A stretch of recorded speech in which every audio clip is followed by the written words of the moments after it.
impressionnant quand on songe à ce qu'était l'université il y a quelques années, que je vous propose de rapporter un chiffre tout à fait ridicule, celui de 2. 2, c'est Madame Léo Lesage qui est à mes côtés et qui anime le fonds avec une vigueur telle que je dois lui rendre hommage publiquement, si vous m'y autorisez. C'est elle qui porte pour l'essentiel l'administration du fonds. Moi, je me borne à donner quelques idées et de temps à autre à m'impliquer lorsque c'est nécessaire. Et puis, l'autre personne est évidemment votre serviteur. 2 personnes, ça n'est pas beaucoup. 2 personnes, c'est très insuffisant. 2 personnes, cela ne permet pas d'avoir un développement considérable. Nous avons levé à 2 de 350 000 €, mais imaginez que nous soyons 2, 3, 4, 5, 10, 100, 200, 3000 fois plus. Vous imaginez sans peine la somme que nous aurions entre les mains. Non pas pour nous, bien évidemment, mais pour la redistribuer à l'ensemble de nos étudiants et faire en sorte que l'échec ne soit pas du montant que nous avons affecté cette année, mais soit d'un montant beaucoup plus significatif et que nous puissions aider des projets beaucoup plus ambitieux que ceux que nous montons. C'est pourquoi je saisis l'occasion, mais c'est toujours ainsi malheureusement, c'est à ceux qui sont présents que l'on adresse les compliments. C'est pourquoi je saisis l'occasion en m'adressant à la fois aux anciens qui sont présents, en m'adressant aux étudiants qui sont nos lauréats, en m'adressant aux bienfaiteurs qui ont eu la gentillesse de nous rejoindre. Je m'adresse à tous ceux-là pour leur dire que le fonds n'est pas mon affaire, n'est pas l'affaire de Madame Léo Lesage. Elle est en réalité votre affaire, elle est une affaire commune, elle est à la disposition de tous ceux, il est à la disposition de tous ceux qui souhaiteront s'y impliquer. Et vous le verrez, c'est très gratifiant, non pas sur le plan financier, je m'empresse de vous le dire, j'en suis désolé, mais sur le plan personnel, sur le plan intellectuel, car encore une fois, investir dans l'intelligence, investir dans l'excellence, investir dans la jeunesse, c'est un projet phénoménalement ambitieux et c'est aussi un projet qui récompense énormément celui... La recherche de l'excellence est pour nous un moyen discriminant et de différenciation pour entrer sur le marché et de faire de vous, les jeunes et moins jeunes d'ailleurs, nos clients préférés. La recherche de l'excellence, donc, c'était un des buts que l'on recherchait auprès de vous. L'autre élément également qui nous a séduit, c'est que si on regarde nombre de personnes de l'université qui aujourd'hui sont membres de notre banque.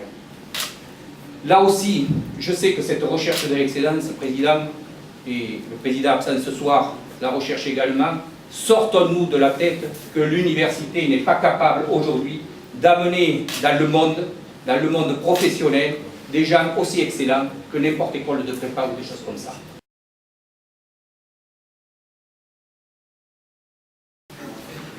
Monsieur le Président, chers collègues, mesdames et messieurs, j'ai le plaisir en effet de présenter mademoiselle Fanny Lavorel, qui est la lauréate de la faculté d'administration et de communication. Bonsoir, je suis Audrey Rouziès, je suis directrice du département stratégie à l'IAE, l'IAE étant la composante de gestion de l'université, et je dirige également le master de management international dont Juliane Roster a été major l'année dernière. Elle a mené avec brio une réunion auprès de nos partenaires parce que nos étudiants font des missions de conseil en entreprise et elle s'est comportée comme une véritable professionnelle et comme une véritable consultante qu'elle pourrait être dans quelques mois évidemment. Pas forcément, puisqu'elle s'oriente a priori vers l'industrie aéronautique. Elle a déjà fait plusieurs stages, notamment chez EADS l'année dernière. Donc je suis sûre qu'elle s'en sortira très bien et que son profil multiculturel sera très très attractif pour nos partenaires locaux que sont EADS, donc Airbus Group maintenant.